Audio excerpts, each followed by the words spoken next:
الحمد لله وحده والصلاة والسلام على من لا نبي بعده أما بعد فأعوذ بالله من الشيطان الرجيم بسم الله الرحمن الرحيم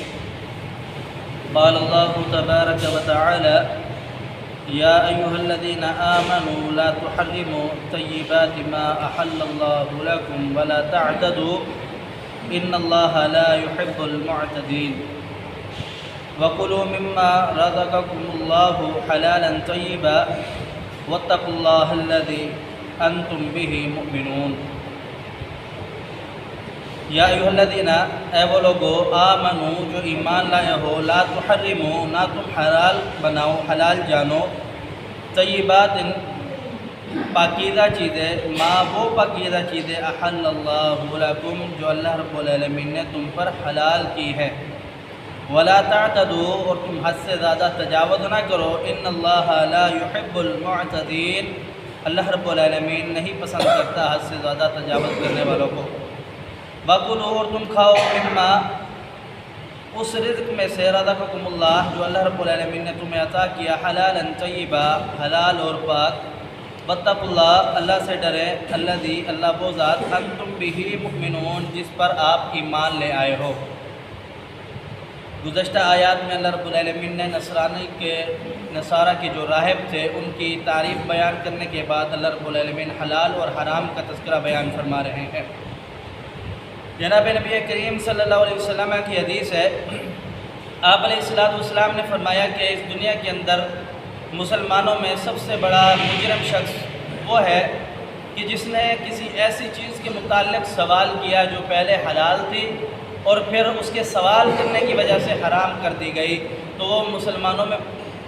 بدترین اور مجرم شخص ہے۔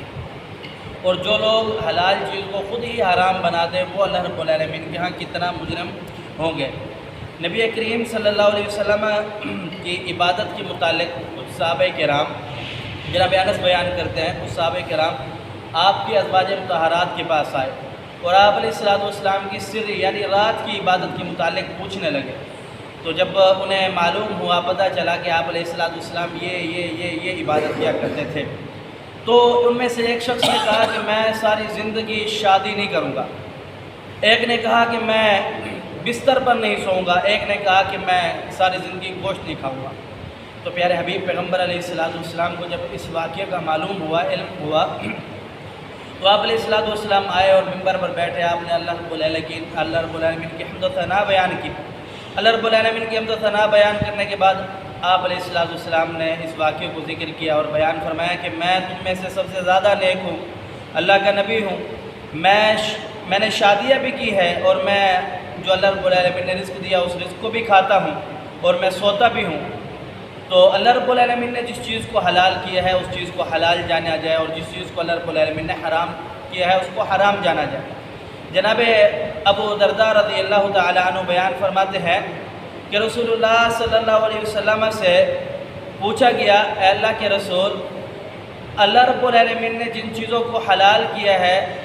میں ان چیزوں کو حلال جان لوں، اور جن چیزوں کو اللہ رب العالمین نے حرام کیا ہے میں ان چیزوں کو حرام جان لوں۔ یہ جناب نعمان ابن قوقل رضی اللہ تعالیٰ عنہ نے آ کر کے سوال کیا رسول اللہ صلی اللہ علیہ وسلم سے، اور میں فرض نماز بھی پڑھوں تو کیا میں جنت میں چلا جاؤں گا؟ آپ علیہ السلام نے فرمایا جی ہاں، آپ جنت میں چلے جائیں گے۔ تو حلال اور حرام کی بڑی اہمیت ہے۔ جناب رسول اکرم صلی اللہ علیہ وسلم کی حدیث ہے، آپ علیہ السلام نے فرمایا میری امت کے کچھ لوگ شراب کو پئیں گے لیکن اس کا نام تبدیل کر کے، ایک اور روایت میں آتا ہے کہ میری امت کے کچھ لوگ شراب کو پئیں گے اس کا نام تبدیل کر کے، اور فرمایا کہ یہ لوگ گانا بجائیں گے، باجے بجائیں گے، اور ان کے سامنے کنجریاں کھیلے گی، کنجریوں سے مراد ناچے گی وہ، اور فرمایا کہ یہ ایسے لوگ ہوں گے کہ اللہ رب العالمین کے یہاں یہ اتنا بدترین لوگ ہیں، قریب ہے کہ اللہ رب العالمین آسمان سے ایسے ان پر آفت اور عذاب اتارے کہ ان کی شکلیں جو ہے وہ خنزیر اور بندروں کی طرح ہو جائے۔ اللہ سمجھنے عمل کی توفیق دے۔ اقول قولی ھذا استغفر اللہ لی ولکم ولسائر المسلمین۔